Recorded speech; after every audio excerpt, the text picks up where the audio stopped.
കാരുണ്യം മനുഷ്യന് സഹജമായ ഗുണമാണ്. അന്യരെ അപകടത്തിൽ സഹായിക്കാനുള്ള പ്രവണത മിക്കവരിലും ഉണ്ട്. എന്നാൽ ഈ സഹാനുഭൂതി മറ്റുള്ള അവസരങ്ങളിൽ സമൂഹത്തിൽ പൊതുവെ പ്രകടമായി കാണാത്തത് എന്താണ്? കാരണം സാർത്ഥയാകുന്ന തിമിരം ബാധിച്ചിരിക്കുന്നതിനാൽ നമ്മൾ മറ്റുള്ളവരുടെ വിഷമങ്ങൾ കാണുന്നത് പോലുമില്ല. സാർത്ഥതയുടെ വൈറസ് നമ്മുടെ ഹൃദയത്തിലുള്ള കാരുണ്യമാകുന്ന ജലത്തെ മല്ലും. ഓരോരുത്തരും അവരവരുടെ സങ്കല്പലോകങ്ങളിൽ കഴിയുകയാണ്.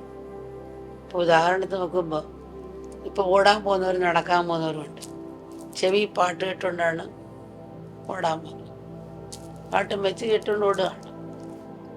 അപ്പോൾ ഒരാൾ മറിഞ്ഞു വീണ് ഒരാൾ മറിഞ്ഞു വീണ് ഒറ്റത്തി വിളി വെച്ചപ്പോൾ ഇയാൾ കേൾക്കുകയില്ല. ഇയാളുടെ പാട്ടും കേട്ട് അങ്ങനെ ഓടിക്കൊണ്ടു പോകും. ഇതുപോലുള്ള അവസ്ഥയിലാണ് ഇപ്പോൾ വന്നുകൊണ്ടിരിക്കുന്നത്. കാഴ്ചയില്ല, കാഴ്ചപ്പാടാണ് വേണ്ട. നല്ല കേൾവിക്കാരനാകണമെന്നൊക്കെ പറയും. നമ്മളിപ്പോൾ കേൾക്കുന്ന നല്ല കേൾവിക്കാരനല്ല, കാഴ്ച കൊണ്ട് കാഴ്ചപ്പാടുമില്ല. ഈ ഒരു ലോകത്തിലേക്കാണ് മനുഷ്യൻ തിരിഞ്ഞുകൊണ്ട് ഒറ്റപ്പെട്ട ദ്വീപിലേക്ക് പോവാണ്. പണ്ട് ശൃംഖലയായിരുന്നു, മൂല്യം എന്ന് പറയുന്നത് ശൃംഖല പോലെ നിർത്തിയിരുന്നു. ഇപ്പോൾ ഒറ്റപ്പെട്ട ദ്വീപ് ആയിട്ടാണ്. ഓരോ ആത്മാവിൻ്റെ വിവിധമുഖങ്ങളാണ് നമ്മളെല്ലാം എന്നുള്ളതാണ് ആധ്യാത്മികത നമ്മളെ പഠിപ്പിക്കുന്നത്. ഇപ്പം അവനെന്നെ ലോകത്തിലേക്ക് ചുരുങ്ങുകയാണ്. ഇതൊക്കെ മറ്റുള്ളവർക്ക് വേണ്ടി അല്പം ഇടവിട്ടാൽ അതൊരു ചങ്ങല പോലായിത്തീരും. ആ ഭൂമിയെ തന്നെ നമുക്ക് സ്വർഗമാക്കാൻ കഴിയും. നമ്മൾ ഒറ്റപ്പെട്ട ദ്വീപിൽ ഒരു ശൃംഖലയുടെ കണ്ണിയാണ്. ആത്മീയത ആ ഒരു ഭാവത്തേക്കാണ് കൊണ്ടുപോകുന്നത്.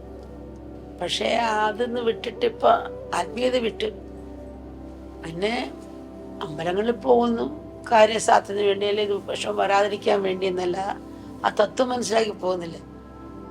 കുഴി തുറക്കുന്നുണ്ട്, വളമിടുന്നുണ്ട്, വെള്ളമൊഴിക്കുന്നുണ്ട്, മൂടുന്നുണ്ട്, പക്ഷെ കിളിച്ച് കാണുന്നില്ല. എന്താ സംഭവം? വിത്തിട്ടില്ല. ആ ജ്ഞാനം മനസ്സിലാക്കുകയാണ് ഇപ്പം നമ്മൾ കർമ്മം ചെയ്യുന്നത്. നമ്മുടെ ഫലം നുകരാൻ പ്രയാസമാകുന്നുണ്ട്. പിന്നെ പരമാത്മാവിനെന്ന് വിളിച്ചാലും ഗുണമുണ്ടാകും. എന്നാലും പക്ഷേ ശരിയായ ജ്ഞാനം മനസ്സിലാക്കി പോയാൽ തീർച്ചയായിട്ടും അങ്ങനെയുള്ള ആർക്കും ഒരിക്കലും പട്ടിണി കിടക്കേണ്ടി വന്നിട്ടില്ല. മറ്റുള്ള രീതിയിൽ കഷ്ടങ്ങളൊക്കെ ഉണ്ടാകും, പക്ഷെ എങ്ങനെയെങ്കിലും അവിടെ എത്തിപ്പെടുമെന്നുള്ളതാണ്. ഒരു പുഷ്പം മൊട്ടായിരിക്കുമ്പോൾ വലിച്ചു കൊടുത്ത എൻ്റെ പരിമണ ഭംഗി അറിയില്ല, സ്മാർട്ട് വിടുന്നാലേ ഉണ്ടാകും. അതാണ് ആദ്യം നീണ്ട ഫൗണ്ടേഷൻ ക്ഷമയാണ്. ക്ഷമയുണ്ടെങ്കിൽ ഒരാൾ പറയുന്നത് ശ്രദ്ധിച്ച് കേൾക്കാൻ കഴിയും. അവന് ദേഷ്യം ഉണ്ടാകില്ല, അവന് മനസ്സിലാക്കാൻ നോക്കി കഴിയും. ആ ഒരു പാവം നമ്മളോട് ക്ഷമിക്കുക, നമ്മളെ കണ്ടെത്തുക. അതും ക്ഷമയുടെ തത്വം. നമ്മൾ യഥാർത്ഥ മാതൃത്വത്തെ നമ്മൾ ഉണർത്തുക. ക്ഷമയാണ് ജീവിതത്തിലെ ഏറ്റവും മഹത്തായ ഔഷധം എന്ന് പറയും. ഗർഭിണി ആ 10 മാസം ചുമക്കുന്ന എന്തുകൊണ്ടാണ്? എത്ര ബുദ്ധിമുട്ടാണ്. ഇരിക്കുന്നത് ശ്രദ്ധിക്കണം, നടക്കുന്നത് ശ്രദ്ധിക്കണം, ഭക്ഷണം കഴിക്കുന്നത് ശ്രദ്ധിക്കണം, കിടക്കുന്നത് ശ്രദ്ധിക്കണം, എഴുന്നേക്കുന്നത് ശ്രദ്ധിക്കണം. അപ്പോൾ എത്രയോ പ്രയാസമാണ് അനുഭവിക്കുന്നത്. പക്ഷേ കാണാമെന്ന് കുഞ്ഞിനെ ഓർക്കുമ്പോൾ അതൊരു ഉത്സവമായി മാറുക. ഓരോ നിമിഷവും കുഞ്ഞിനെ ഓർക്കും.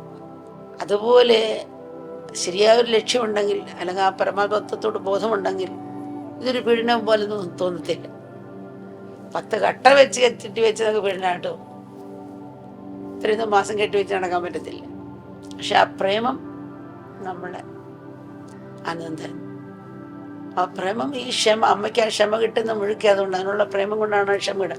ശരിയായ പ്രേമം വന്നാൽ മറക്കാൻ, ക്ഷമിക്കാൻ, പൊറുക്കാൻ എല്ലാം കിട്ടും, ശക്തി കിട്ടും.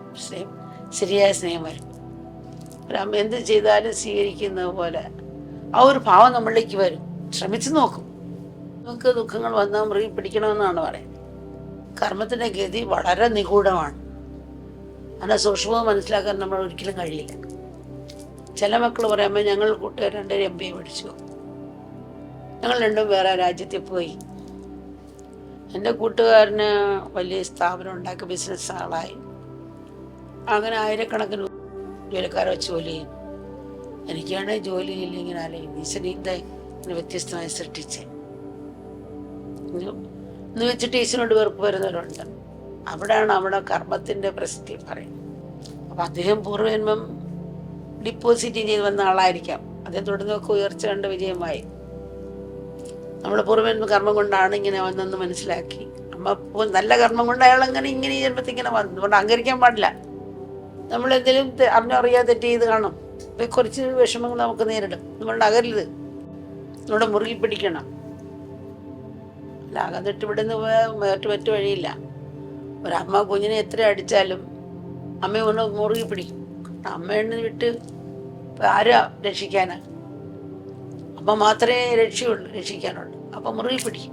അതുപോലെ നമുക്ക് ദുഃഖങ്ങൾ വന്നാൽ മുറുകി പിടിക്കണമെന്നാണ് പറയുന്നത്. വീട്ടിലെത്താൻ ഈ ഒരു ഹൈവേ മാത്രമേ ഉള്ളൂ. അതെല്ലാം വിട്ട് വേറെ വഴിയൊന്നും ഇല്ല നിത്യമായി രക്ഷിക്കാൻ. കാരണം മനഃപൂർവ്വം ഈശ്വരൻ ഒരു ശിക്ഷ കൊടുക്കത്തില്ലല്ലോ.